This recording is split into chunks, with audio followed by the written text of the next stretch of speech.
Hello, I'm Jim Morningstar, your guide through this 9-session Integrative Life Teacher Training Series.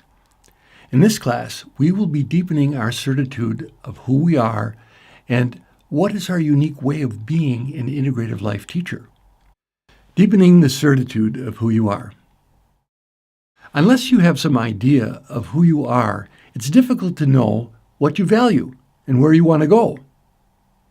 Most of who we identify as ourself can be a mental construct given to us by our family and culture, reinforced by our own inner awareness and experiences, which we interpret as confirming these prefabricated identities, or not. The fact that many of our experiences and inner awarenesses do not conform to these taught identities leaves us confused at best, suicidal at worst. Over the ages, those who have listened to their inner callings have sought out teachers who will not give them another cookie-cutter identity, even if it's an upgrade on past identities, but who encourage them to listen with ever-increasing depth and resoluteness to their core spirit or inner voice, and help them distinguish this from old programs and mental implants. Now, although it is a generalization and not true for every person in the order I'm about to present, here are stages a seeker often goes through en route to peeling away taught identities, which are calculated to guide one through life by preserving other people's status quo versus an authentically experienced self that needs no external props or reinforcements to support one's aliveness and purpose of living. Experiencing the truth of who you are is a process of de-identification rather than a search for more information or instruction. The mind, which is often built on complexity and strongly held beliefs, will have difficulty with the process, to say the least, because it's taken out of its role as the master of your identity and put in its place as the servant of your spirit channeled by your heart. I've likened the process to a mini psychotic break because it signals the death of cultural psychosis or the reign of terror, that is, your life being controlled by past traumas, individual and ancestral. These are the typical stages on the path to awakening to who you are. Stage 1, answers from others. This is basically repeating what you've been taught you are, even perhaps fabricating clever variations. For example, I'm a balding psychologist who aspires to be a leader in the field of integrative healing. So my contention is that we have all had a taste of each of these stages, even though we may not have been able to identify them or hold them in our memory for long, if at all. Let's do a personal inventory of each stage as we go through them together. Take Class 2, Handout 1, Experiencing the Truth of Who You Are, and in Section 1, Answers from Others, write a few ideas about what you have been taught you are. Complete this and come back to the video. Stage 2, Intellectualizing, figuring out who I am with logic and reason. For example, I must be a product of genetic evolution that contains the benefits and shortcomings of thousands of years of human experience. So take Handout 1 and in Section 2, Intellectualizing, and write what you think you are from logic and reason. Complete this and come back to the video. Stage 3, Phenomenon. Hot and cold flashes, hallucinations. So intense focusing on the search for truth and eventually becoming tired of endless intellectualizations, which, by the way, some people take a very long time to tire of. The body takes over and starts to abandon logic and control. This can be very scary for people who are afraid of going crazy, or a trap for trippers who get fascinated by the phenomenon and want to consider this altered state of consciousness as having arrived. I am the radiant sun, shining blessings on the whole earth. I am the infinite starry sky. I am the universe within an atom. So take handout 1 and in section 3, phenomenon, list a few of the non-ordinary states you've experienced around who you are. Complete this and come back to the video. When one tires of phenomenon, they can enter stage 4, no man's land.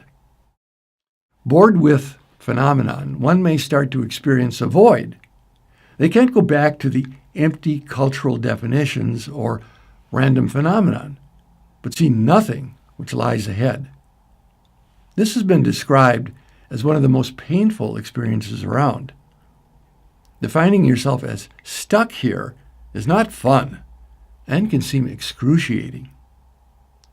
Take handout 1 and in section 4, no man's land, write a time when your life has felt barren and empty of meaning, and what has seemed to help you through that. Complete this and come back to the video. Persisting through no man's land can lead to stage 5, emotion, pain, and death.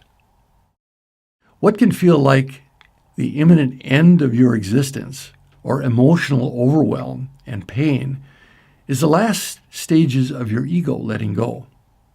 There is a death of this false you to which you have clung like a life preserver, but you cannot proceed while holding on to it. Take handout 1 and in section 5, emotion, pain, and death, write a time when your feelings or pain were so intense you feared you would die, and what seemed to help you get through that. Complete this and come back to the video. Now, although this stage can feel excruciating, if you stay with the process, in the blink of an eye, you can go to stage 6, the experience. This is a direct conscious experience of your truth, not manufactured by your mind or told to you by anyone else. For some people, it comes in a dramatic flash. For others, it's a slow dawning, but the results are always transforming. There's often an energy release. Some even laugh because they get the cosmic joke that it was there all along. All they had to do was let go and, quotes, see it. It's not new intellectual information. It is a direct experience and a total relief. Take handout 1 and in section 6, the experience, write a time that you sensed your true self beyond words or ideas. Now, you are encouraged to find a word which conveys this experience the most for you. But it is not the word that you are transmitting. It's the experience itself of who you are. Complete this and come back to the video. The experience often produces stage 7, the glow. This is the period of the experience sinking in and radiating through one's body and mind. It has also been called the stink of enlightenment because the emotions and energy one displays around it can appear grandiose or inflated, as though one is intoxicated. But this is the outer show. It's not it. The, quotes, it is a deepening and growing certitude of the truth, which is eternal, regardless of feeling or mental states. We still have a mind and a body, which have to be re-educated. We still have an environment which could be welcoming or threatened by the difference you emanate. It requires that you continue to be present to the truth in the face of it all. Take handout 1 and in section 7, the glow, write a time when you felt you were in an elevated state of being that lasted, say, more than 30 minutes. Complete this and come back to the video. Now, if there are others who can and will validate your experience, it can be very helpful to go to the next stage, 8, pure steady state. This is where your truth becomes first nature to you. You do not have to convince anyone of anything. It is yours. It does not pay your taxes or get you a new date. It does cast a different light on you and your life that is undeniable. Of course, your mind can still be scared and try to cover up your truth. Oh, what will others think?